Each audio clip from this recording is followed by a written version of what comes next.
Hello everyone. In last class हमने जो discuss किया था लास्ट क्लास में वो किया था Bayes theorem and conditional probability को। Now in today class we will discuss about the random variable, probability function और probability mass function and probability density function. What is random variable? A real valued function x defined on a sample space S of a random experiment is called a random variable। यानी हमारा कोई real valued function है x। Real valued का मतलब है function की जो value है वो केवल क्या हो, फील्ड ऑफ रियल नंबर से हो। Define on a sample space S of a random experiment and is called a random variable which assign each sample point small s which belongs to capital S one and only one real number. यानी हर sample space के लिए, हर small s के लिए, जो हमारा capital S जो हमारे सैंपल स्पेस में बिलोंग कर रहा है उसके लिए हमें एक रियल नंबर मिले। The domain of the random variable capital X is the sample space S and it's range A is the non empty. Non empty का मतलब खाली नहीं होनी चाहिए, नल सेट नहीं होना चाहिए, नल एंड वॉइड नहीं होना चाहिए, of a real number such that x of s is less than x is an event of any real number x and their correspondence a well-defined unique probability of the events x assume the value x and capital X assume any value in the interval। जब हम random variable की बात करते हैं तो हमारे पास two types के random variable होते हैं। One is my discrete random variable, another is my continuous random variable. A discrete random variable is one which can assume only isolated value. For example, the number of heads in a 4 tosses of coin is a discrete random variable as it can not assume the value other than 0, 1, 2, 3 and 4. एक coin को हमने एक बार toss किया तो उसके केवल दो ही possible outcomes हैं, हेड और टेल। ठीक है। The number of aces in a draw of 2 cards from a well shuffled deck is a random variable as it can take the value 0, 1 and 2. Next one is continuous random variable. A continuous random variable is one which can assume any value within an interval. Continuous random variable क्या होगा? किसी interval के बीच में से वो कोई भी value ले ले, वो हमारा क्या होगा? Continuous random variable होगा। And all values of a continuous scale. For example, the weights in kilogram of a group of individuals, the heights of a group of individuals. Now we are discussing about the probability function or probability mass function. The probability function Px yields the probability that the random variable capital X assume any particular value of x in its range। यानी इसकी range में से जो random variable capital X है वो इसमें कोई एक particular value assume करे।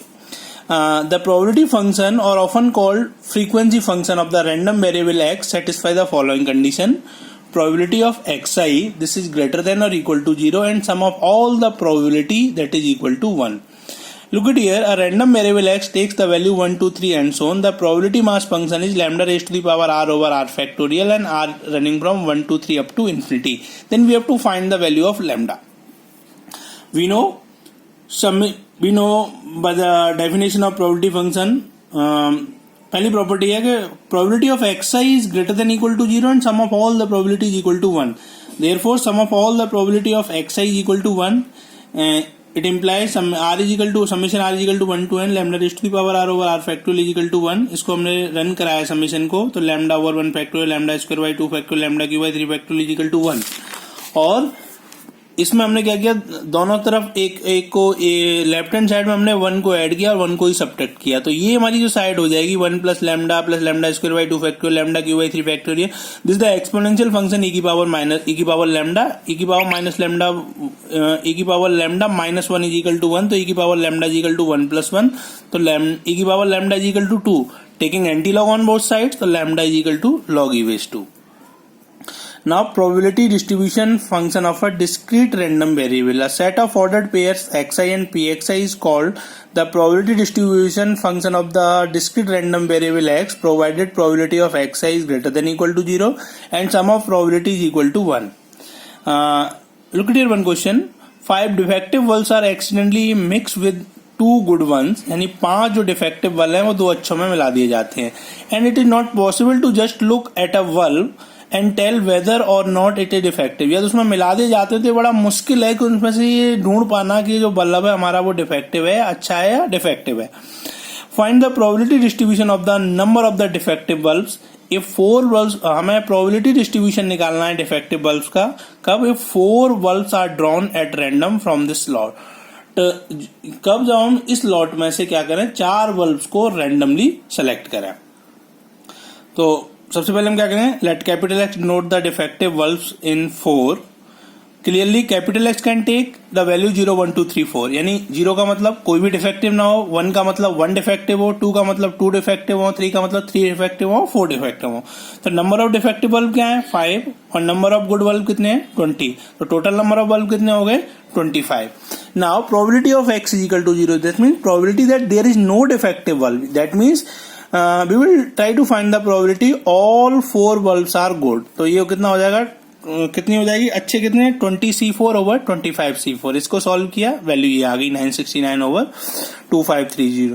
Probability of x equal to 1, यानी probability that 1 defective and 3 good ones, यानी 1 डिफेक्टिव है और 3 अच्छे हैं. तो कितना हो जाएगा 5C1. डिफेक्टिव कितने, 5 में से 1 डिफेक्टिव है, 20 में से कितने सही है, 3 है, ओवर 25C4. ये हो गए 1140 over 2530. Probability of x is equal to 2. That mean probability that 2 defective and 2 good ones. 2 defective है और 2 अच्छे हैं. तो 5C2 into 20C2 over 25C4. It become 380/2530. And probability of x is equal to 3. Then probability that 3 defective and 1 good ones. तो कितना हो जाएगा 5C3 into 20C1 over 25C4. It becomes 40/2530. And probability of x is equal to 4, यानी probability that all 4 are defective. This means 5C4 over 25C4. This becomes 1/2530. 5C4 की value कितनी होगी, 5C4 की value 1 होगी. And the probability distribution function of the random variable x is, x की value 0 1 2 3 4 और उनके लिए रेस्पेक्टिव प्रोबेबिलिटी. क्रॉस चेक करने के लिए आपको ये ध्यान रखना होगा कि sum of all the probability is equal to 1. आप इसका सम कर लीजिए न्यूमिनेटर इसका और देख लीजिए 1 आ रहा है या हमारा नहीं आ रहा. Clear? Now next one is probability mass, probability density function. Let the probability of the variates x falling in the infinite small interval x minus 1 by 2 dx and x plus 1 by 2 dx be expressed in the form fx, where fx is a continuous function of x, then fx is called probability density function of x or simply density function. The continuous curve y is equal to fx is called the probability density curve or briefly the probability curve, and it is expressed as probability of x minus 1 by 2 dx is less than equal to capital X is less than equal to x plus 1 by 2 dx. This is my fx dx. The interval of the variate may be finite or infinite. जो interval है वो मेरा finite भी हो सकता है और infinite भी हो सकता है. And a function defined only for a finite interval, say fx is equal to phi x when x lies between a to b, and we can put the following form. Function of x is 0 when x is less than a. Function of x is equal to function of x is equal to phi x when a is less than x less than b. A function of x is equal to 0 when x is greater than b. The density function possesses the following two property. First one is f of x greater than equal to 0 for every value of x, as and negative probability function has no meaning, and sum of integral minus infinity to infinity fx dx is 1. This corresponds to the fact that the probability of an event that is sure to happen is equal to unity. Look at here one problem. If the function fx defined by fx is equal to c times e की power x and x lies between 0 to infinity, find the value of c which change fx to probability density function. In order that fx may be a density function, we should have function of x greater than equal to 0 for every value of x and integral minus infinity to infinity fx dx is equal to 1. Since e की power minus x is always positive for all value of x lying between 0 to infinity, the condition will satisfy for c greater than equal to 0. And the second condition is that second condition will satisfy if integral 0 to infinity c times e की power minus x dx is equal to 1. इसको integrate किया minus c की power minus x 0 to infinity 1 c is equal to 1. Clear? Next problem है, if fx is the probability density function cx square where x lies between 0 to 1, determine c and find the probability that 1 by 3 less than x less than 1 by 2 and probability of 1 by 3 less than x less than 1 by 2. Function will have the probability density function if integral 0